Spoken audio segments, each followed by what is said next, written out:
الحمدللہ رب العالمین والصلاة والسلام علی سید المرسلین وعلی آلہ واصحابہ اجمعین۔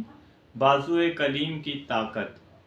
بخاری شریف کی حدیث ہے، ایک مرتبہ اللہ تبارک و تعالی نے حضرت اسرائیل علیہ السلام کو حکم دیا کہ جاؤ میرے کلیم موسیٰ علیہ السلام کے پاس ان کی روح قبض کر کے میرے پاس لے کر آؤ۔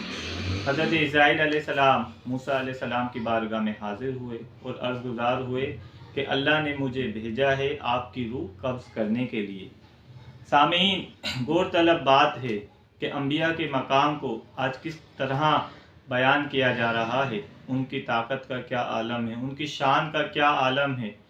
آپ اس واقعے سے، بخاری شریف کے واقعے سے آپ اندازہ کر سکتے ہیں کہ آج جس انداز میں انبیاء کی تذلیل کی جا رہی ہے وہ کسی سے ڈھکی چھپی نہیں ہے۔ اسرائیل علیہ السلام جب موسیٰ علیہ السلام کی بارگاہ میں حاضر ہوئے اور آنے کا مقصد بیان کیا، موسیٰ علیہ السلام کو جلال آ گیا۔ موسیٰ علیہ السلام نے ایک تماچا رسید کر دیا۔ اس تماچے کے سبب اسرائیل علیہ السلام کی آنکھ باہر نکل آئی۔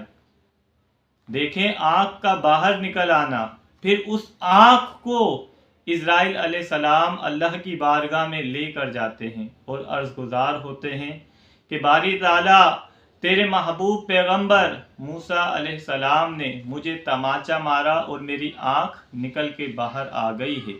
اللہ تبارک و تعالی موسیٰ علیہ السلام پر کوئی عتاب نہیں فرماتا، آپ سے کوئی ناراضگی کا اظہار نہیں فرماتا۔ یہ ہے نبیوں کی شان کہ موسیٰ علیہ السلام کی طاقت کا عالم۔ اسرائیل وہ فرشتہ ہے جو بادشاہوں کے پاس جاتا ہے تو نہیں ڈرتا ہے، یعنی پورا عالم اس سے ڈرتا ہے۔ لیکن قربان جائیے اللہ کے پیغمبروں کی شان پر کہ موسیٰ علیہ السلام نے جب اسرائیل کے تماچا مارا تو ان کی آنکھ بہہ گئی۔ اس آنکھ کو لے کر اللہ کی بارگاہ میں پہنچے۔ اللہ تبارک و تعالی نے اس آنکھ کو واپس لوٹا دیا۔ اسرائیل علیہ السلام صحیح سالم ہو گئے اور اللہ نے کہا، اب جا کر میرے نبی موسیٰ سے کہو کہ وہ کسی بھی دمبے پر اپنے ہاتھ کو رکھ دے، جتنے اس کے ہاتھوں میں بال آئیں گے ہم اتنی اس کی عمر میں اضافہ کر دیں گے۔ موسیٰ علیہ السلام کی بارگاہ میں آ کر اسرائیل علیہ السلام عرض گزار ہوئے اور کہا کہ آپ کسی بھی دمبے پر اپنے ہاتھ رکھ دیں، جتنے آپ کے ہاتھوں کے نیچے بال آئیں گے اللہ آپ کی اتنی عمر میں اضافہ کر دے گا۔ کہا اس کے بعد کیا ہوگا اسرائیل؟ تو فرمایا موت۔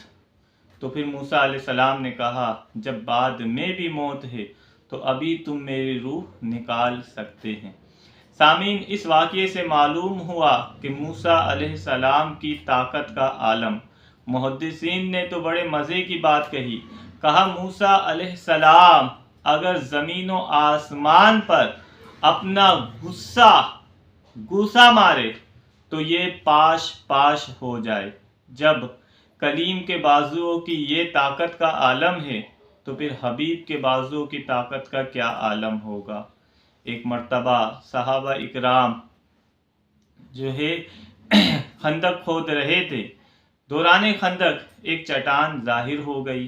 اب تمام صحابہ اکرام جو ہے طاقت آزما رہے تھے، لیکن وہ چٹان ٹوٹنے کا نام نہیں لے رہی تھی۔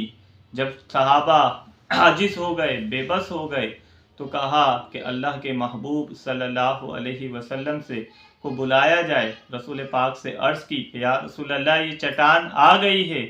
کتنے جلیل القدر صحابہ تھے، لیکن جب میرے محبوب نے اپنی طاقت کو تھوڑا سا وہاں ظاہر فرمایا تو وہ چٹان بھی پاش پاش ہو گئی۔ تو یہ اللہ نے اپنے محبوبوں کو طاقت عطا فرمائی ہے۔